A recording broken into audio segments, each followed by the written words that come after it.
अच्छा बिलाल साहब, final chapter की तरफ आते हैं। और इसमें सारी डिस्कशन में ना हमने जो अपने कारोबार वाला एक फैक्टर है ना उसको बड़ा मिस किया है। ठीक है, तो उसको आप किस नज़र से देखते हैं? यार अगेन मेरे ख्याल से वो ड्राइव आपका इधर से ही होगा। देखें, किताब पढ़ के जो है ना, वो कभी भी आप ये नहीं करेंगे कि आप सुबह जाके बिज़नेस स्टार्ट कर लें। एटलीस्ट आपको प्रैक्टिकली देखना पड़ेगा कि बिज़नेस कहाँ पे हो रहा है। और अगेन बिज़नेस जो है वो प्राइवेट इंडस्ट्रीज़ में ही हो रहा है। हम्म। आप इंटर्नशिप करेंगे या इवन आप जॉब करेंगे, मैं तो रिकमेंड करूँगा। हमारे जो सीईओ हैं जिनके साथ मैं अभी काम कर रहा हूँ, उन्होंने जॉब की है पहले 2-3 साल, वो बताते होते हैं। हम्म। ठीक है, तो आप जॉब करेंगे, आपको 50 चीज़ें सीखने को मिलेंगी जो कल को आप अपने बिजनेस में इन्वेस्ट करेंगे। ठीक वहाँ है। की जो लर्निंग है, ठीक है। लेट्स से आपने किसी मैन्युफैक्चरिंग इंडस्ट्री में काम किया है, तो आपको ये पता है कि यार रॉ मटेरियल कहाँ से ख़रीदते हैं, हम्म। किस तरह ख़रीदते हैं, बार्गेनिंग कैसे करते हैं, कितनी क्वालिटीज़ होती हैं उसकी, उसकी क्वालिटी कैसे करते हैं, स्टोर कहाँ पे करते हैं, उसके बाद उसको प्रोडक्शन के लिए कैसे स्ट्रीमलाइन करते हैं, सप्लाई चेन कैसे मैनेज करते हैं। तो जब आप डिपार्टमेंट्स के साथ इंटरेक्शन में रहते हैं ना, हम्म। आपको 50 चीज़ें सीखने को मिल जाती हैं। आप किसी भी कल को कोई बिज़नेस करते हैं, कोई सेविंग के बाद कोई छोटा मोटा ऑनलाइन का बिज़नेस करते हैं, तो आपको आपकी जॉब ही है जो आपको 20 से 30 चीज़ें ऐसी समझा देती हैं जो आप कल को बिज़नेस करते हैं ना, तो ईज़िली आप उनको कॉपी पेस्ट कर सकते हैं कि यार मैं फ़लाँ इंडस्ट्री में ये काम करता रहा हूँ, अब मेरा खुद का काम है तो मैं इसको कर लेता हूँ। तो मेरे ख्याल से बिज़नेस की जो पूरी एक ड्राइव है ना, अब कुछ फैमिलीज़ हैं जो अफोर्ड कर सकती हैं, जो अपने बच्चों को 40-50 लाख रुपया दे के कोई बिज़नेस करवाना चाह रही हैं, लेकिन वो ब्लाइंड उस पे क्यों एक गैम्बलिंग करें। हम्म। उसका कैलकुलेटेड रिस्क होना चाहिए। और उसका आई थिंक कि आप सिर्फ ये देखें कि एक बंदे ने 2-3 साल जॉब कर ली है, उसको समझ आ गई हैं चीज़ें, हाँ अब थोड़ा सा कैलकुलेटेड रिस्क है। तो मेरा ख्याल है उसका स्टार्ट, जो आपका क्वेश्चन है ना कि यार बिज़नेस वाली साइड जो है, मेरे ख्याल से किताब पढ़ के बिज़नेस ना करें। अच्छा। और कोई मेरा नहीं ख्याल कर रहा होगा, मैं तो हम्म। नहीं किसी को जानता कि कोई अपने बच्चे को कहे कि ठीक है आप 16 साल की एजुकेशन कर रहे हैं, ये मेरे पास 20 लाख की सेविंग पड़ी है, जाओ बिज़नेस कर लो। बहुत रिस्की होता है। हम्म। उसके लिए आपको एटलीस्ट बिज़नेस करना आना चाहिए। आपका कोई मैन्युफैक्चरिंग बिज़नेस है, या आपका कोई ट्रेडिंग का बिज़नेस है, या आपकी कोई सर्विसेज देनी है, आपकी कोई स्किल है, उसमें जब तक आपके पास एक्सपीरियंस ही नहीं है, आप क्या ऐड कर लेंगे उसमें। तो एक्सपीरियंस गेन करने के लिए आपको प्राइवेट इंडस्ट्री की जो एक पूरी कह लें एक चेन है ना, हम्म। उसमें से गुजरना चाहिए। अच्छा। वो एंटरटेनिंग भी है, वो स्किलफुल भी बना देगी, उसमें लर्निंग भी बहुत है, उसमें अर्निंग भी अच्छी है। पाकिस्तानी इकॉनमी के हिसाब से अर्निंग ठीक है। ठीक है, आप अपने 3-4 साल फोकस्ड होके लगा लें, आप 6 डिजिट में आ जाते हैं। ठीक है, फ्रीलांसिंग में तुक्के लगेंगे, छक्के लगेंगे, लगेंगे नहीं लगेंगे, हम्म। वो मुझे थोड़ी सी ट्रिकी मार्केट लगती है। हम्म। लेकिन इसमें फॉर श्योर आपको जो है ना, अगर आप फोकस्ड होके किसी एक डिपार्टमेंट को पकड़ लें, 2 डिपार्टमेंट्स को पकड़ लें, उनका काम सीखना शुरू कर दें, ऑफिसर या एग्जीक्यूटिव या जूनियर लेवल से स्टार्ट करके आहिस्ता आहिस्ता ग्रो करते जाएं, 2-3 साल बाद कंपनियां स्विच कर लें, हम्म। किसी एक स्पेसिफिक फील्ड को पकड़ लें, तो आई थिंक कि इसमें आप रोड मैप बना के प्रॉपर सीखने के बाद अपना बिजनेस जो है ना वो ग्रो कर सकते हैं। मतलब इन शॉर्ट आप ये कहना चाह रहे हैं कि आप बुक पढ़ के उसको मतलब स्टार्ट ना करें बिजनेस एक।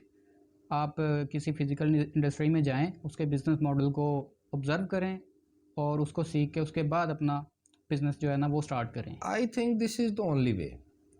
अच्छा। इसमें हाँ, सक्सेस क्योंकि के चांसेस जो है ना वो ज़्यादा हैं। वो बहुत ज़्यादा है। और एक रनिंग बिजनेस आप देखते हैं ना, हम्म। एक रनिंग बिजनेस आप देख लेते हैं, आपको फ्लॉज पता चल जाते हैं, आपको ऑडिट करना आ जाता है चीज़ों को, आपको रिपोर्टिंग करना, रिपोर्टिंग लेना आ जाता है। यार मेरे बॉस इस तरह से रिपोर्ट लेते हैं, ठीक है। यार मैं इस तरह से रिपोर्ट प्रेजेंट करता हूँ, यार वो ये लूप होल्स पकड़ लेते हैं, यार ये लूप होल्स कल को मेरे बिज़नेस में भी आ सकते हैं। तो ये बहुत सारी चीज़ें हैं, बिज़नेस की सारी चीज़ें इधर से ही ड्राइव होती हैं। और आई थिंक कि जो मार्केट में ब्रांड्स बैठे हुए हैं, जो बिजनेसमैन बैठे हुए हैं, वो मतलब उन्होंने बिज़नेस बनाया है पाकिस्तान में इतनी वर्स कंडीशन के साथ भी, तो वो उनको हल्के में नहीं लेना चाहिए, उनसे सीखना चाहिए।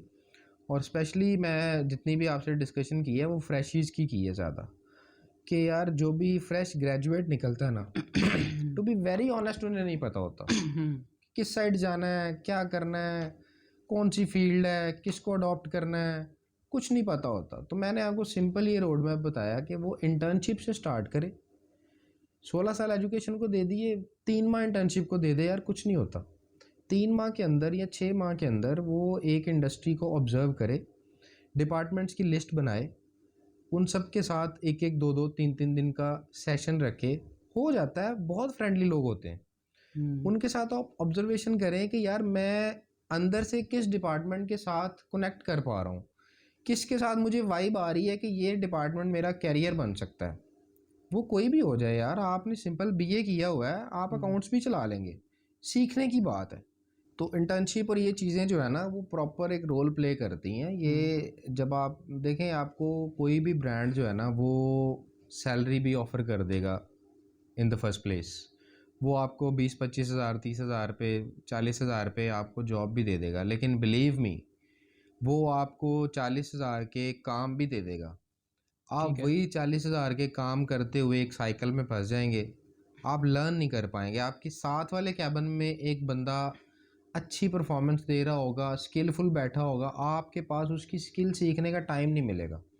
लेकिन अगर आप इंटर्नशिप कर रहे होंगे तो आप 20 दिन के लिए उसके पास भी बैठ सकेंगे, आप 15 दिन के लिए उसके सीनियर के पास भी बैठ सकेंगे, क्योंकि आपको कंपनी पे नहीं कर रही, तो आप फ्री होते हैं। आपने रिक्वेस्ट करनी है कि सर मैं इनके साथ 15 दिन गुजारना चाह रहा हूँ, 15 दिन मैं वो काम करना चाह रहा हूँ। एक डिपार्टमेंट आप सेलेक्ट कर लेते हैं ना, उसके नीचे फिर 4 बंदे हैं उस डिपार्टमेंट में, तो चारों के साथ आप अगर 10-10 दिन भी गुजार लेते हैं, तो दैट मीन्स कि उस डिपार्टमेंट का स्ट्रक्चर, उसका मॉडल, वो कंपनी में कितने % कंट्रीब्यूट कर रहा है, वो सब कुछ आपको समझ आ जाता है। और ये बड़ी नॉर्मल चीज़ें हैं। ये अभी लग रहा होगा कि शायद ये बहुत बड़ी कोई सीखने वाली बात और बड़ी कोई डेप्थ में जाने की चीज़, बहुत ईजी है। जो आजकल के फ्रेश बच्चे निकलते हैं, तेज़ होते हैं, शार्प होते हैं, उनको सिर्फ डायरेक्शन मिलने की ज़रूरत है, वो कर लेते हैं। तो मेरा ख्याल है कि रोड मैप बना के चलना चाहिए। जो मैं मिसिंग देखता हूँ, अपने भी कई हैं दोस्त यार, उनको कोई मान लेते हैं, कोई नहीं मानते, कोई शॉर्टकट्स में लगे रहते हैं, कुछ फील्ड में आ जाते हैं। लेकिन देखें, मुल्क की हालात बेहतर करने हो, आपने अपना बिज़नेस करना हो, अभी के लिए आपने अपनी इकोनॉमिक कंडीशन बेहतर करनी हो, आई थिंक इन सब का सलूशन जो मुझे नज़र आया ना अभी तक, वो एक अच्छी प्राइवेट फर्म है, एक अच्छी मैन्युफैक्चरिंग इंडस्ट्री है।